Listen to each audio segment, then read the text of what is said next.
আমরা জানি জলের অপর নাম জীবন। পৃথিবীর 4 ভাগের মধ্যে 3 ভাগই জল। তার মধ্যে সুস্বাদু বা মিষ্টি জল অর্থাৎ পানীয় জলের পরিমাণ খুব কম। প্রতিটি প্রাণী বেঁচে থাকার জন্য জল অপরিহার্য। সাম্প্রতিককালে এক সমীক্ষায় দেখা গেছে দক্ষিণ আফ্রিকার রাজধানী শহর কেপটাউনকে বিশ্বের প্রথম জলহীন শহর হিসেবে ঘোষণা করা হয়েছে। আমরা আমাদের প্রতিদিনকার জীবনে যে পরিমাণ জল অপচয় করি তা অবশ্যই রোধ করতে হবে। যেভাবে প্রতিদিন ভূগর্ভস্থ জলের স্তর গভীরে নামতে শুরু করেছে, তাতে করে আগামী দিন ভয়ঙ্কর হয়ে উঠবে প্রাণীকুলের কাছে।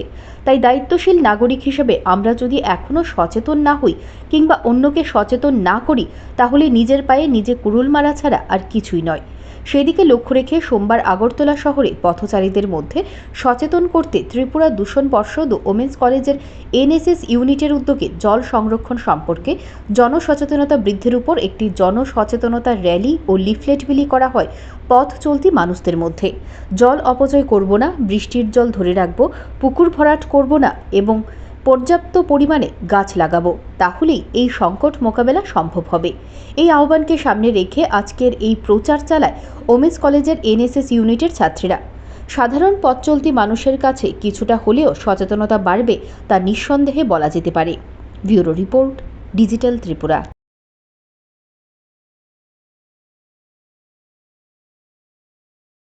আমরা সকলেই এই ব্যাপারে অবগত যে পৃথিবীতে 4 ভাগের 3 ভাগ হচ্ছে জল। তার মধ্যে আমাদের পানীয় জলের পরিমাণ কিন্তু খুবই কম। আমাদের প্রত্যেকের বেঁচে থাকার জন্য সবথেকে অপরিহার্য সম্পদ হচ্ছে আমাদের জল। সাম্প্রতিককালে একটি পরীক্ষা করে দেখা গেছে যে দক্ষিণ আফ্রিকার যে রাজধানী কেপটাউন শহরকে বিশ্বের প্রথম জলহীন শহর বলে ঘোষণা করা হয়েছে এবং সেই যাত্রা কিন্তু দুঃখজনক যাত্রা আমাদের ভারতবর্ষেও কিন্তু প্রবেশ করেছে এবং মানুষের ক্রিয়াকলাপের ফলে আমাদের ভারতবর্ষের বিভিন্ন রাজ্য সেই জল সংকটের মুখে পড়েছে। তো আমাদের প্রত্যেককেই যেন সকল নাগরিক যেন সচেতন থাকি, নাহলে কিন্তু আমরা আমাদের পরবর্তী প্রজন্মকে সুন্দর একটি পরিবেশ আমরা উপহার দিয়ে যেতে পারবো না।